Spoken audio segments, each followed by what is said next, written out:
嗨，大家好，我是路易斯。今天呢，我就看到这个新闻啊，就有一个 TikToker 呢就呼吁说，大马电影院啊应该设有这个退款机制。刚好在新年期间呢，我也是去看了一部贺岁烂片，对此呢，我也想发表我的意见。那在这之前呢，我们先看一下这位 TikToker 呢说了些什么吧。 I don't want to mention which cinema is this, but the other day on the first day of Chinese New Year, I decided to watch a movie with my family. And while watching the movie, right, halfway watching the movie, I felt very dissatisfied. The movie literally is so bad, I couldn't take it, so I just left the cinema.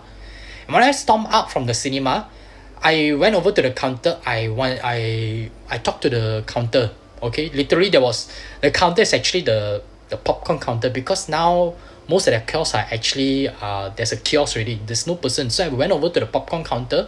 I actually asked them, hey, can I ask for a refund since I watched the movie isn't very good? Then the person say, huh, refund? Yeah. Then I said, yes, I want refund. Then the cashier said, oh, sorry, there is no refund policy here. Then I was stunned for a moment. What? There is no refund policy? Then I told her, I'm not happy with the movie. So how? I'm really not happy. This movie so sucks, so bad, and then I have to walk out, and then I'm wasting my money here. I'm demand for some refund. Then the cashier said, sorry, our company don't have policies of refunding ticket. So it was from there I told myself that no, forget about arguing. So I just walked away from the cinema, and I thought of this question: why cinemas are not implementing a refund policy? You see, when you go to restaurants, when you buy something online, all of them have compensation and refund policy. If you're not happy with some things, they'll refund to you. Cinema leh, where's your refund policy? Shit way. I watched the movie. I know it's not by you, but by those directors, by producer. Watch cannot watch. Come on lah, put a refund policy there, right or not? I think sometimes I felt that this policy should be there, because at the end, if you're not happy with something, you as a consumer have the right to ask for a refund. So I hope that cinemas out there, I don't want to mention what cinema is that, please consider to have a refund policy, or perhaps all cinemas in Malaysia should consider that. Because if your customer is not satisfied with the movie, I'm sure that you should actually have that refund policies, and from there you don't need to pay. I know cinemas, they do need to pay the movie producer, the movie director, a certain amount of money, so you can actually create a new column in your Excel sheet or in your ledger or in your report. Let them know there's a new column right now that how many customers is requesting for refund. So from there, everything can be black and white. So yeah, cinemas, please do consider a refund policy. Seriously, you all need to consider this. Really, sometimes I'm sure that not just me only. I'm sure that there are people out there who watch a movie, halfway they walk out because they're not satisfied with the movie. The movie literally cannot watch. They don't want to watch already. So that's why they storm out. So have this refund policy in place. And of course, if you need us to fill up a form, let us know. We'll fill up the form. Alright? It's not that we purposely want to walk out from the cinema. We walk out from the cinema because we cannot tolerate another minute in the cinema watching that stupid movie. Okay? So cinema, please consider a refund policy. Okay, this is Kelvin Chan signing off. 那这位男生呢，跟我靠别的东西是差不多一样啊。那我说一说我个人的经验吧。我在新年期间呢，就看了这一部哈哈哈新年喜戏啊。我们是因为有姜浩文和轩轩而去看的。那他们这些演员演得很好啊。我觉得烂呢是烂在那个制作方和那个导演。那个故事情节呢，大概是这样子的。那姜浩文呢是一个大老板，他的公司呢研究了一款这个生化技术啊。那他的这个技术呢，就可以更换新皮肤。那有一个坏人呢，就更换了姜浩文的脸，要取代他，他就取代他做了这个公司的大老板。所以姜浩文呢，是同时演好人也演坏人。那影片的一开头呢，这个好的姜浩文啊，就被这个坏的姜浩文用火要烧死他。但是这个好的姜浩文呢，就不知道怎样逃出升天。虽然逃出升天，但是他失忆了。那轩轩呢，就是一个神婆。有一天他在做法的时候呢，这个好人姜浩文呢，就从山坡那边滚下来。轩轩就看他全身是伤，就救他。于是呢，就这样他们生活在一起一段时间。有一天呢，他们就发现这个好人姜浩文啊，怎么跟这个坏人姜浩文长得那么像？然后那个坏人姜浩文的公司呢，又要收购那个轩轩的整条村。还有包括轩轩心爱的庙。于是他们两个人呢就去那个坏人江浩文的公司去找他理论。那去到那个公司，好人江浩文是没有见到坏人江浩文啦。但是呢，这时候那个好人江浩文以前的助理兼好兄弟呢，发现到有2个江浩文，同时间也发现到呢，这个坏人江浩文好像变了一个样，所以他就开始怀疑了。他就偷偷的拿好人江浩文跟那个坏人江浩文的头发去做 DNA 验证。最终呢，就拆穿了这个坏人江浩文的阴谋。那你听我这么说，虽然他的故事蛮老套的啦，但是整个情节还算 OK 吧。但是这部电影死就死在它中间呢，就一直穿插一些无关重要的那个情节。刚刚我说的那个主要情节啊，应该占整部电影的30分钟吧，或者更少。比如那个轩轩在做法的时候，那个好人江浩文从山坡滚下来的时候，中间的那个轩轩就不知道接了什么电话，讲了一个10分钟的剧情吧，然后跟那个主要剧情无关紧要又不好笑的。又比如他讲到一个孤儿院的院长，他看起来呢样子是10岁的小孩，可是其实他患了一个病，是长不大的一个大人来的。然后他呢就有一个阴谋，就是要称霸全世界。那个坏人江浩文呢，就是他的马仔这样子啊。但是那整部影片他的戏份没有很多，有他的出现跟没他的出现都无所谓，而且有他的出现呢，把那个剧情弄得更加糟糕。他就好像他要做一个悬疑片，可是硬塞那个悬疑的那个环节进去，可是其实整部影片呢是搞笑片，是喜剧来的。还有就是那个 Bob 的戏份啊，可有可无。Bob 的角色呢，就是喜欢轩轩的一个人，但是轩轩呢，就对那个好人江浩文比较有兴趣。但是整部影片呢，又没有多少的那个戏份呢，是讲述着轩轩如何爱上这个好人江浩文。然后那个 Bob 呢，有一大段搞笑的那个剧情啊，是又尴尬又笑不出的，差不多就像大家看我的脱口秀一样。但是我觉得应该比我的脱口秀还要尴尬，还要烂。那我对自己的脱口秀还是非常的有自知之明的。每当这部电影出现 Bob 的搞笑情节的时候啊，都是非常折磨人的。真的也不是说他演得不好，是那个故事情节和那个导演把那个 Bob 的角色呢弄得非常的糟糕啊。再来就是那个坏人江浩文的身边啊，其实是有一个勾引他的 bitch 女助理。那这个女助理呢，其实原本是喜欢好人江浩文的。那这个好人江浩文当然是要不近女色咯。他原本呢就对这个女助理呢蛮冷淡的。但是呢，这个坏人江浩文啊，他换了这个好人江浩文的脸嘛，所以这个女助理呢就爱上了这个坏人江浩文。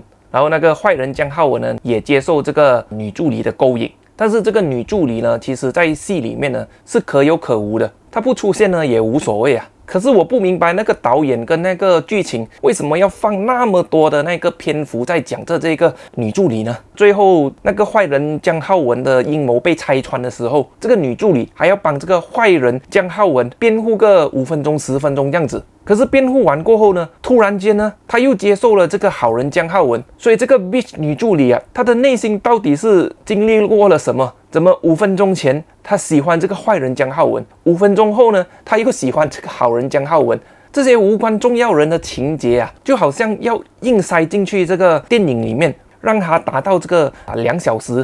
导演，你们可不可以用心拍一下那个主要剧情啊？去刻画一下那个好人江浩文的背景故事和坏人江浩文的那个背景故事啊，去讲述一下那个好人江浩文如何发现那个坏人江浩文的阴谋啊。那整个过程，那个坏人江浩文又怎么样去对付这个好人江浩文啊？整部戏呢，我都不知道那个导演在想些什么，硬要塞那些无关重要的情节，然后那个电影呢，一时要你笑，一时要你哭。我跟你说，那个观众呢是完全无法共情。因为要你笑的情节呢，尴尬又不好笑；要你哭的那个片段呢，他又描述不够那个故事的背后情节啊。就好比有一段呢，那个好人江浩文啊，他就拿起他的爸爸的照片，然后就回想起爸爸，突然间就有一个催泪哭的情节。可是他在这之前呢，他没有讲述到他这个爸爸是什么人，可以说完全是没有提到他爸爸的故事。然后那个电影呢，就突然演那个江浩文哭了起来，还给我哭了至少10分钟。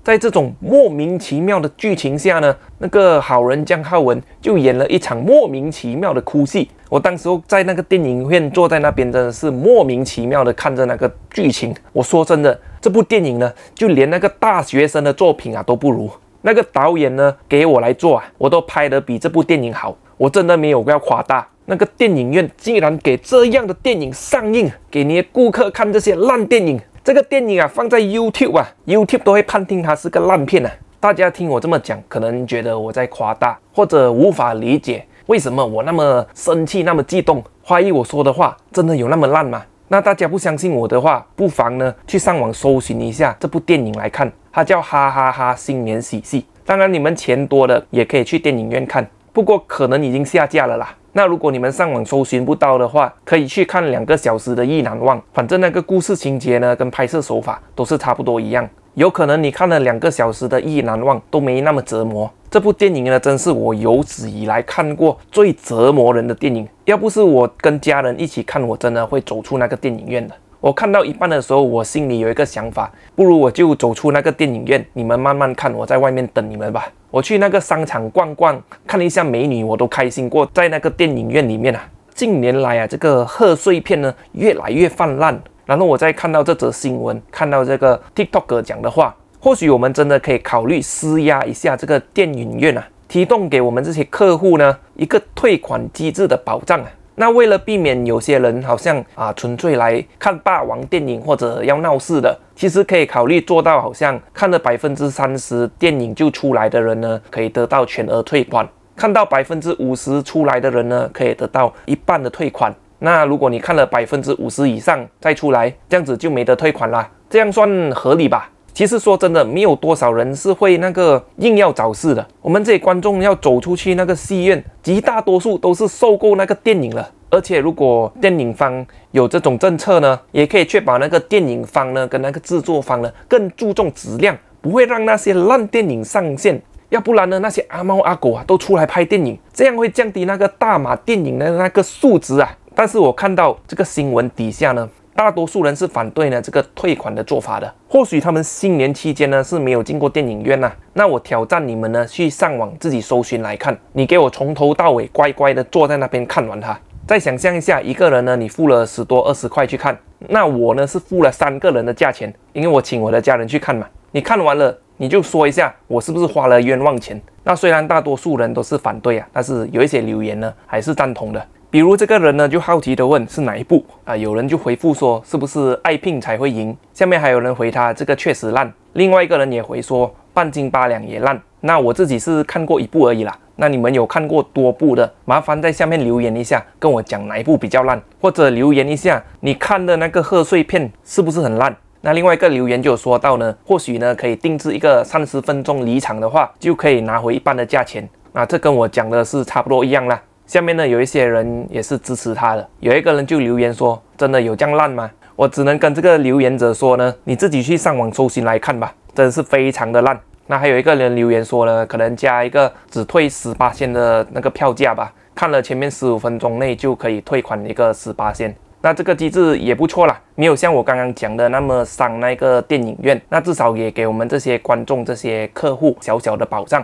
最后我想讲的就是说电影院如果没有退款机制呢，由于近年来的贺岁片越来越泛滥，这就会导致以后越来越多人踩雷，然后就越来越多人不去看贺岁片。这个对那个用心制作电影的人是很不公平的。